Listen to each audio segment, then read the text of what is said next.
পরম প্রেমময় যুগপুরুষোত্তম শ্রী শ্রী ঠাকুর অনুকূল চন্দ্রের রাতুল রাঙা চরণে জানালাম আমার শতকোটি দণ্ডবৎ প্রণাম। আমার ভক্তপ্রাণ দাদা ভাই বোন মা সকলকে জানালাম জয় গুরু। আশা করব ঠাকুরের কৃপায় আপনারা সকলে ভালো আছেন, সুস্থ আছেন, আনন্দে আছেন। আজকে ইষ্ট প্রসঙ্গে আলোচনা করব যা আচার্যদেব নিজে পান করে থাকেন রোজ সন্ধ্যাবেলায়। তিনি রোজ সন্ধ্যাবেলায় আমাদেরকেও তা পান করতে বললেন। আমরা সকলেই জানব জিনিসটি কী এবং সেটা খাওয়ার মধ্যে দিয়ে আমাদের শরীরের কি কি সমস্যার সমাধান ঘটতে পারে। পরম পূজ্যপাদ শ্রী শ্রী অবিন দাদা বললেন, বাবাকে ছোট থেকে দেখে এসেছি, উনি আচার্য। সকালে ওঠেন সেই উষাকালে, তারপরে নাম জপ ইষ্টভৃতি এসব করে প্রার্থনায় যান। সেখান থেকে আসেন, এসে চাটুকু খেয়ে বসে পড়েন নিজের বইপত্র নিয়ে লেখাপড়া করতে। তারপর আবার বেরিয়ে যান নামের সময়ে আশ্রমের উদ্দেশ্যে। আবার সেখান থেকে এসে এক গ্লাস জল খেয়ে নাট মণ্ডপে চলে যান। শুরু হয় নিবেদনের পালা। এই করতে করতে দুপুর গড়িয়ে যায়। মার সাথে একবার দেখা হয়। তারপর সন্ধ্যার যে প্রার্থনা, সেই প্রার্থনার উদ্দেশ্যে তিনি আশ্রমে বেরিয়ে যান। সেই আশ্রম থেকে ফিরে এসে সেই জিনিসটা খেয়ে আবার তিনি নাটমণ্ডপে বসেন। এই যে খাবারটির কথা বলছি, এই খাবারটি খাবার মধ্যে দিয়ে আমাদের ওজন নিয়ন্ত্রণে রাখে, কোলেস্টেরলের মাত্রা কমায়, মনোযোগী করে তোলে।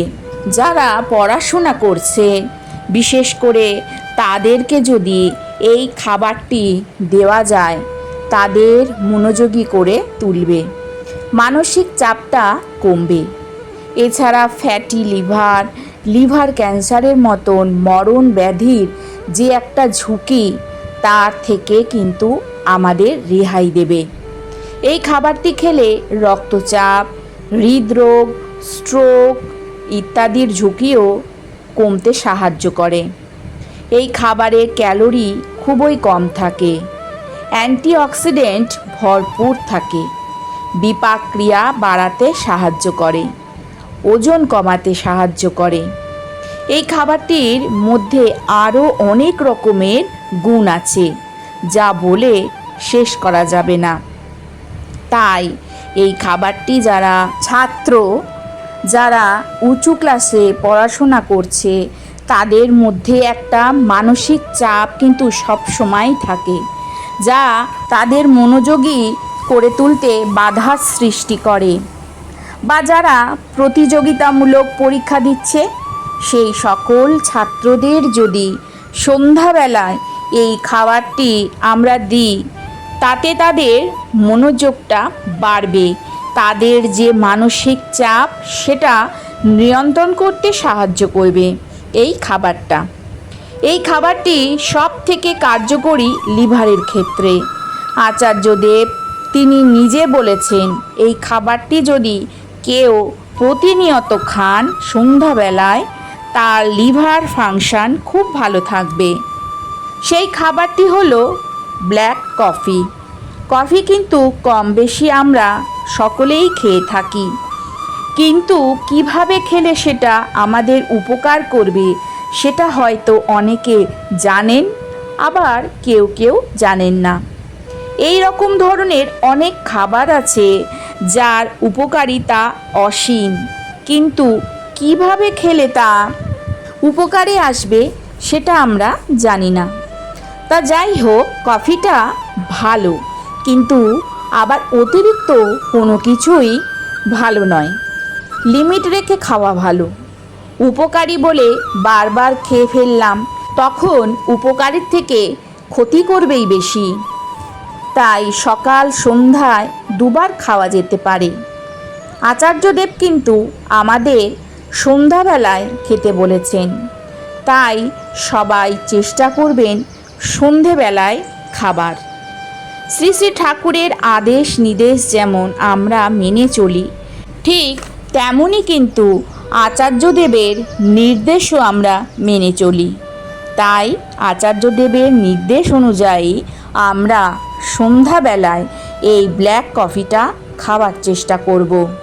এছাড়াও তিনি রোজ একটা করে আপেল খেতে বলেছেন, যেটা আমাদের শ্রী শ্রী ঠাকুরও কিন্তু বলে গেছেন। এই আপেলে আছে ফাইবার, অ্যান্টিঅক্সিডেন্ট ও ভিটামিন। আপেল ব্যাড কোলেস্টেরলের মাত্রা কমাতে সাহায্য করে। আপেল হৃদযন্ত্র ভালো রাখে, স্ট্রোকের প্রবণতা কমাতেও সাহায্য করে। তাই আপেল সুস্বাদু ফলের সাথে সাথে স্বাস্থ্য রক্ষার ক্ষেত্রেও এক অসাধারণ খাবার।